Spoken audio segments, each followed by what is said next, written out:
If you were standing in a modern kitchen right now, holding a clay pot in your hands, and someone told you to place it directly onto an open flame, your instinct would stop you. Everything you've learned says that's a mistake. Clay is fragile.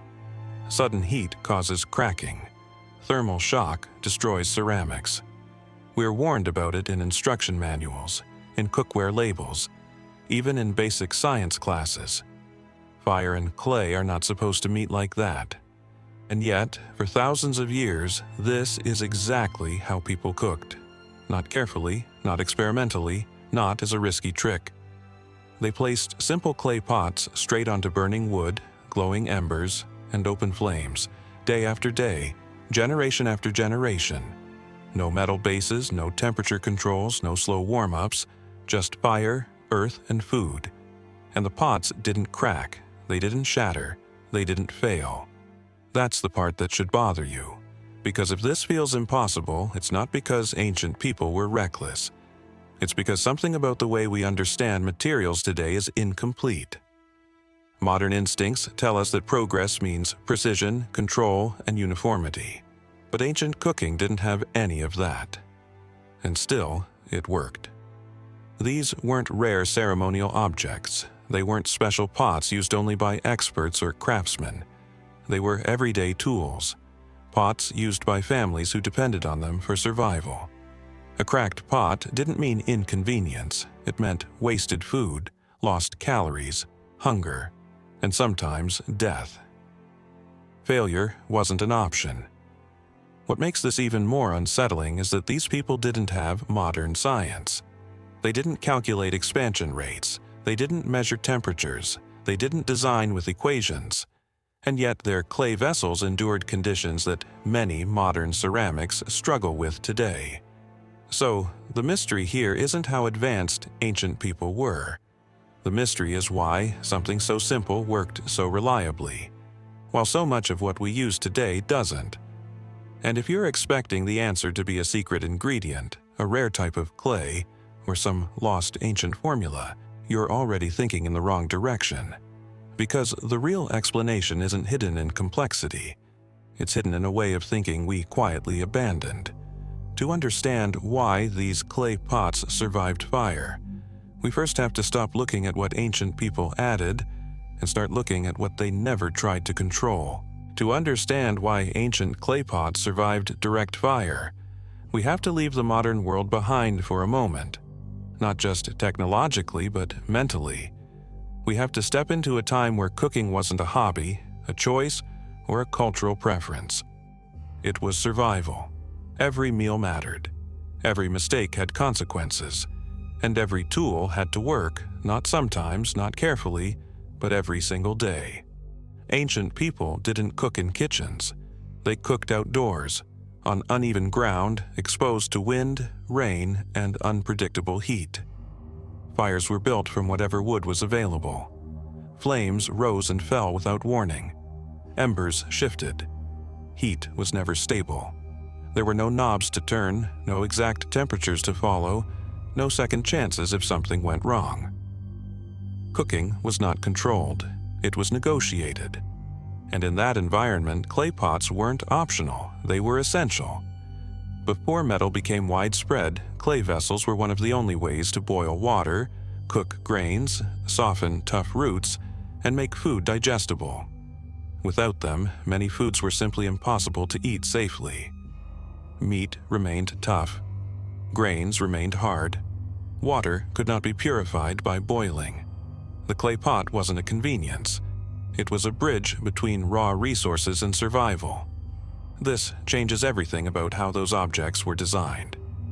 When we look at ancient pottery today, we often see it through a museum lens. We admire the shape, the texture, the decoration. But ancient people never experienced these pots as artifacts. They experienced them as tools under pressure. A pot that cracked after a few uses wasn't charming or acceptable. It was dangerous. It wasted labor. It threatened survival. That kind of failure didn't get passed down. It disappeared. Over generations, designs that didn't work were quietly eliminated. not through theory, but through consequence. Pots that couldn't handle fire simply stopped being made. Not because someone wrote down why they failed, but because nobody could afford to repeat the mistake. What survived wasn't tradition for tradition's sake. It was function distilled over time. This is where modern thinking often goes wrong. Today, we design many objects for ideal conditions: flat surfaces, controlled temperatures, predictable environments. Ancient people never had that luxury. Their tools had to work under stress, variation, and imperfection. And instead of fighting those conditions, they adapted to them. Clay pots weren't expected to remain unchanged under heat. They weren't meant to resist fire by being rigid. They were meant to endure fire by responding to it. That distinction matters more than it seems. In the ancient world, variability wasn't a flaw, it was assumed. Clay wasn't perfectly refined. Walls weren't perfectly uniform. Firing temperatures weren't perfectly consistent. And instead of weakening the pot, this variability often made it stronger in the one way that mattered most. It reduced catastrophic failure. Modern manufacturing often aims for uniformity because uniform systems are easier to control, test, and standardize. Ancient systems couldn't rely on that. They relied on tolerance, on flexibility, on allowing materials to behave naturally instead of forcing them into idealized forms. And because ancient people lived close to their materials, they learned this intuitively. They didn't separate design from use. The person who shaped the pot often used it. The person who fired it often cooked with it. Feedback was immediate and personal. If something failed, you felt it directly, not through a product recall or a warranty claim. That feedback loop shaped everything. It shaped how clay was selected, not just for purity, but for behavior. It shaped how vessels were formed, not just for symmetry, but for balance. It shaped how pots were dried, how slowly moisture was allowed to escape, how imperfections were tolerated instead of eliminated. All of this emerged not from theory, but from lived experience. And this is the context we've lost. When modern people look at ancient tools, we often assume they were crude because they look simple. But simplicity in appearance doesn't mean simplicity in function. In many cases, it means the opposite. It means unnecessary elements were stripped away until only what worked remained. Ancient clay pots didn't need to look perfect. They needed to survive fire, and everything about their design reflects that priority. This is why trying to copy ancient pottery using modern assumptions often fails. When people recreate ancient pots but apply modern expectations of smoothness, symmetry, and rigidity, they unknowingly remove the very features that made those vessels durable in the first place. They solve aesthetic problems and reintroduce structural ones. And that brings us back to the discomforting idea hinted at earlier. What if ancient people weren't limited by their lack of technology, but protected by it?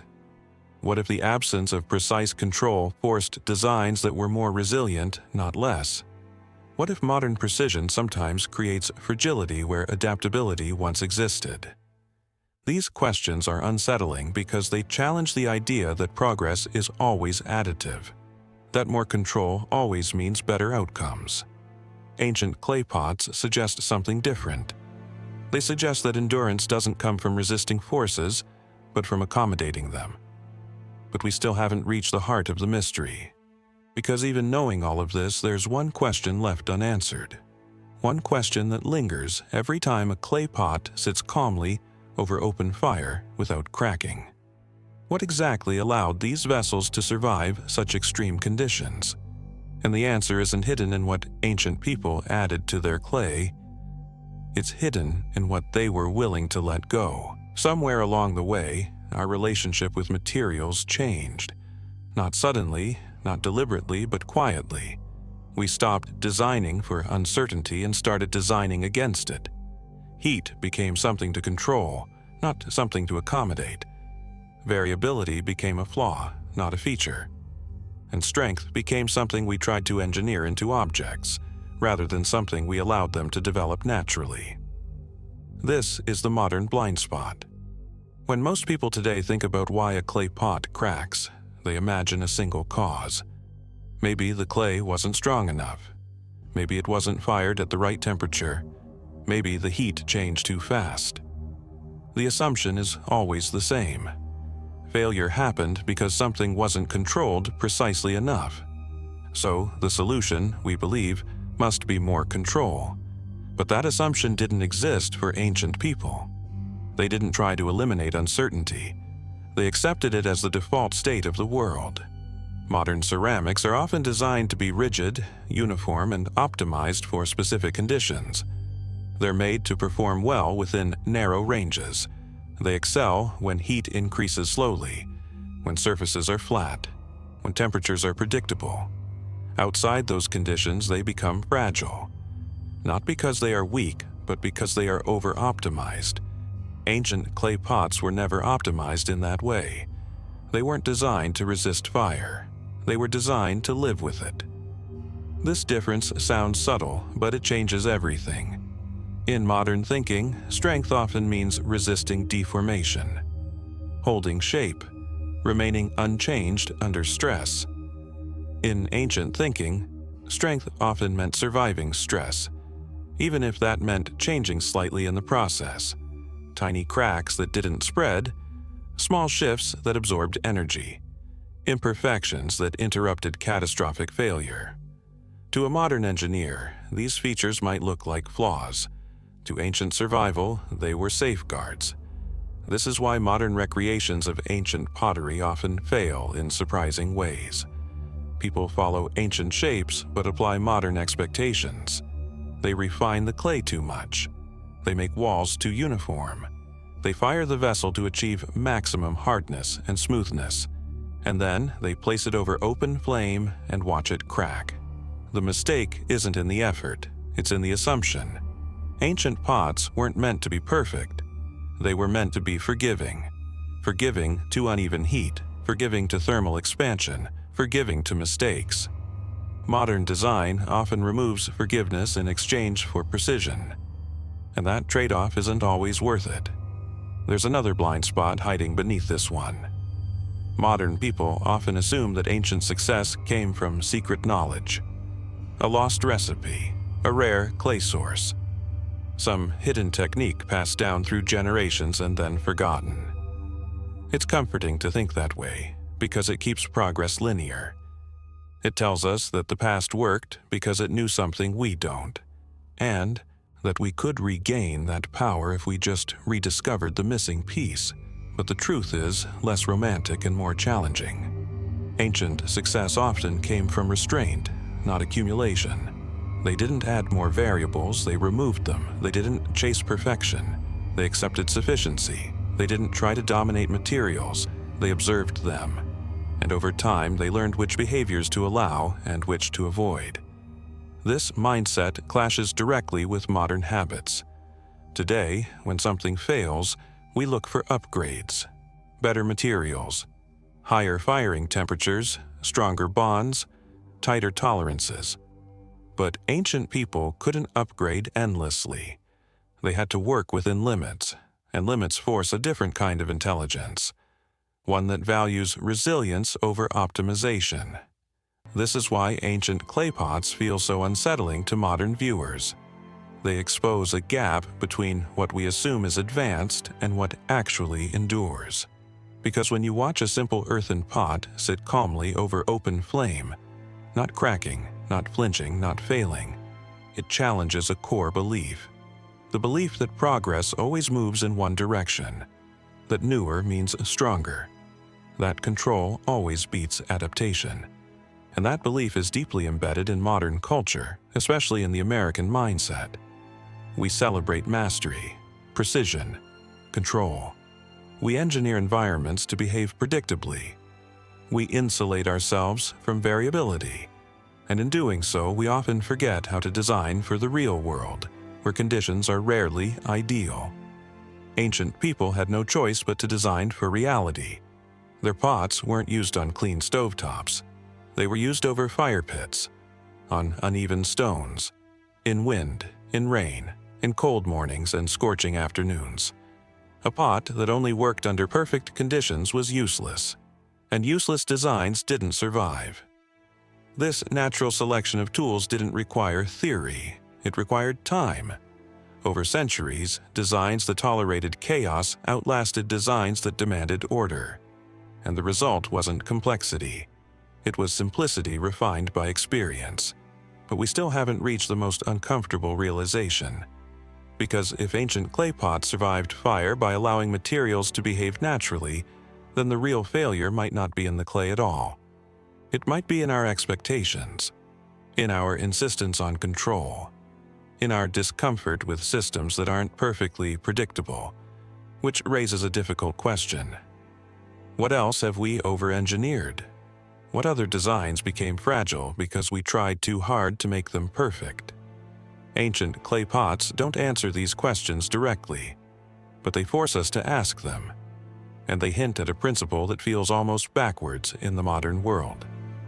Endurance doesn't come from resisting forces, it comes from working with them. And that principle leads us closer to the true reason these vessels survived fire so reliably. A reason that has nothing to do with secret ingredients or lost technologies. It has everything to do with what ancient people allowed their materials to do, instead of forcing them to behave. At this point, most people start forming explanations, and almost all of them are wrong. The first assumption is usually about materials.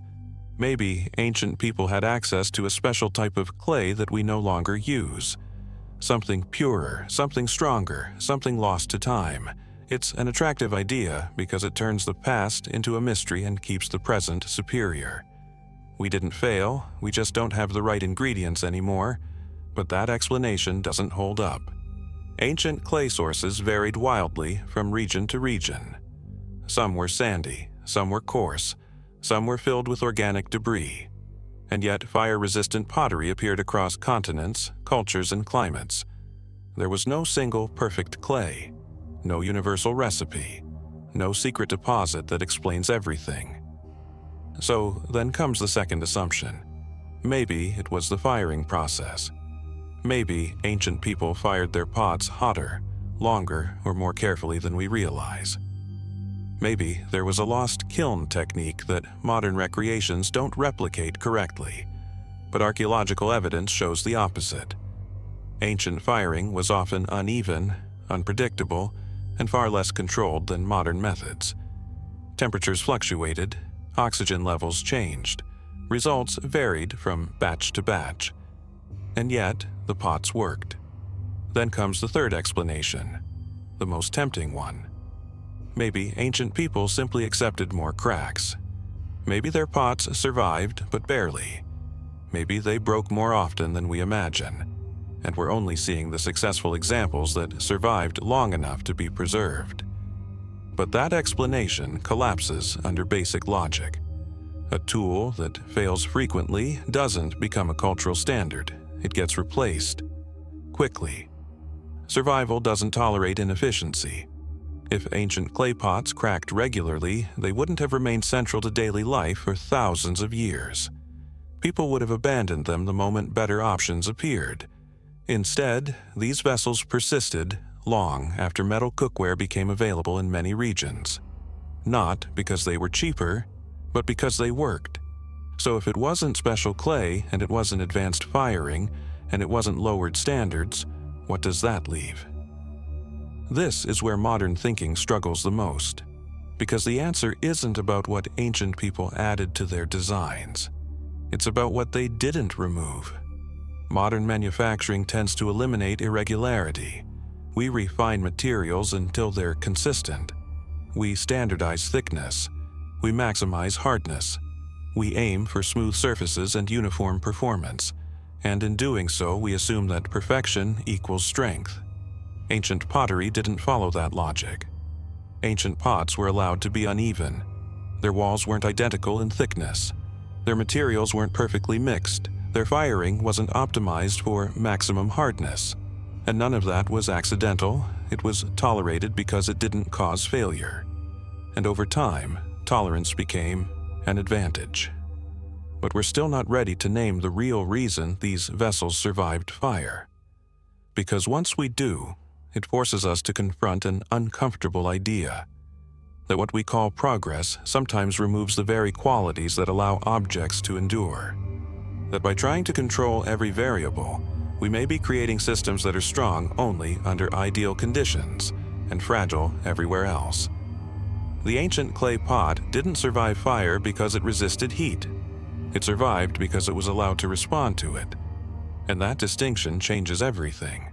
The real reason ancient clay pots survived direct fire wasn't hidden in a recipe, a material, or a forgotten technique. It was hidden in how those pots were allowed to behave under stress. Ancient people didn't try to make clay strong in the modern sense of the word. They allowed it to be resilient. When fire heats a clay vessel, the material expands. That expansion doesn't happen evenly. Some areas heat faster, others lag behind. In a rigid, uniform object, those differences have nowhere to go. Stress builds, cracks form. Failure spreads quickly and catastrophically. This is what we call thermal shock. Ancient pots avoided this not by resisting expansion, but by accommodating it. Their walls were rarely uniform. Slight variations in thickness slowed the movement of heat. Porous structures absorbed energy instead of concentrating it. Tiny imperfections interrupted stress pathways before they could grow into destructive cracks. Instead of one large fracture, stress was dispersed into countless harmless adjustments. In other words, ancient clay pots didn't fight fire, they negotiated with it. This is why attempts to make clay stronger often backfire. Increased hardness, smoother surfaces, and uniform firing may improve appearance and predictability, but they also reduce tolerance. They remove the small release valves that prevent catastrophic failure. The object becomes impressive, but fragile. Ancient potters, whether they understood the physics or not, designed vessels that prioritized survival over perfection. They accepted that clay would change under heat. They shaped that change instead of denying it. One of the most important features of these pots was porosity. Microscopic air pockets within the clay acted as buffers. As heat entered the vessel, these pockets absorbed and redistributed energy. Moisture escaped gradually rather than violently. Expansion occurred in many small movements rather than one destructive shift. Another critical factor was gradual exposure. Ancient cooking rarely involved placing a cold pot onto an intense, controlled heat source. Fires were built, pots warmed as flames grew. Even when placed onto embers, the surrounding environment was variable, not abrupt. The pot and the fire adapted to each other. But perhaps the most overlooked element was intention. Ancient people didn't design these pots to last forever. They designed them to last long enough to cook daily meals, long enough to justify the labor of making them, long enough to fail gracefully, not catastrophically. That mindset changes everything. Modern design often seeks permanence, durability without compromise, objects that resist change at all costs. Ancient design accepted impermanence and worked within it. When cracks eventually appeared, they were often small, manageable, non-fatal. The pot could continue to function until replacement was possible. This wasn't carelessness, it was realism. In an unpredictable world, systems that allow controlled failure often survive longer than systems that demand perfection. Ancient clay pots embodied this principle. They weren't indestructible, they were forgiving. This is why the mystery feels so unsatisfying to modern expectations. There is no dramatic secret, no lost technology, no ancient genius waiting to be rediscovered. The answer's quieter than that. Ancient people understood through experience that materials behave best when they're allowed to behave naturally. Fire was not an enemy to be conquered, it was a force to be accommodated. Clay was not something to be dominated, it was something to be guided. And in guiding those forces instead of fighting them, Ancient potters created vessels that could sit calmly over open flame, day after day, without cracking. What we see as primitive design was actually a form of deep alignment with reality, a willingness to accept limits, to design for variability, to trust materials to do what they evolved to do. That understanding wasn't written down, it didn't need to be. It lived in the objects themselves. And those objects, sitting quietly over fire, still carry that lesson today. Now comes the part where belief meets reality. Because everything we've talked about so far doesn't matter if it can't be seen. Ancient ideas sound interesting. Ancient philosophy sounds elegant. But endurance isn't proven by words, it's proven by behavior. So the pot goes onto the fire. Not carefully, not gradually, directly. The flames rise unevenly, licking one side harder than the other. Heat builds fast. The kind of heat that modern ceramics are warned against. The kind of heat that instruction manuals tell you to avoid. And yet, nothing dramatic happens. There's no sharp cracking sound, no sudden failure, no visible panic in the material. The pot simply accepts the fire. As the minutes pass, the surface darkens. Tiny changes happen quietly. You don't see resistance, you see accommodation. Heat spreads instead of concentrating. Stress disperses instead of exploding. What should have been a moment of failure becomes something almost calm. This is the part that surprises people the most. Not that the pot survives fire once, but that it survives it repeatedly. Because ancient pots weren't meant to be tested. They were meant to be used. Again and again. Under different conditions. By different hands, in different seasons. Their resilience wasn't theoretical. It was practical. And when you compare that behavior to many modern ceramic vessels, the contrast becomes impossible to ignore. Modern materials often demand ideal conditions. Slow heating. Even surfaces. Controlled environments. Outside those limits, they become fragile. Not because they're poorly made, but because they're designed for a world that rarely exists. Ancient tools were designed for the world as it actually was. This is why ancient clay pots still feel relevant today. Not because we need to return to them, but because they remind us of something we tend to forget. That resilience isn't about resisting reality, it's about cooperating with it. Ancient people didn't see fire as something to conquer. They saw it as something to live with. They didn't try to eliminate uncertainty, they assumed it. And in doing so, they built systems that endured it. That mindset extended far beyond pottery. It shaped how ancient tools were made, how shelters were built, how food was prepared, how daily life functioned in a world without guarantees. The clay pot is just one quiet example of a broader principle, a principle that feels increasingly rare in a culture obsessed with control. And that's why this simple object still captures attention thousands of years later. Not because it's exotic, not because it's mysterious, but because it works. It works in a way that challenges modern assumptions, in a way that feels almost uncomfortable. Because it suggests that progress isn't always about adding complexity, precision, or strength. Sometimes it's about allowing systems to adapt instead of forcing them to behave. Ancient clay pots didn't survive fire because ancient people were smarter than us. They survived because those people understood their limits. They designed within them. And they respected the forces they couldn't control. In a world that constantly pushes us toward more rigidity, more optimization, and more perfection, that lesson feels unexpectedly modern. Sometimes, the designs that last the longest aren't the ones that try hardest to stay the same. They're the ones that know how to change without breaking.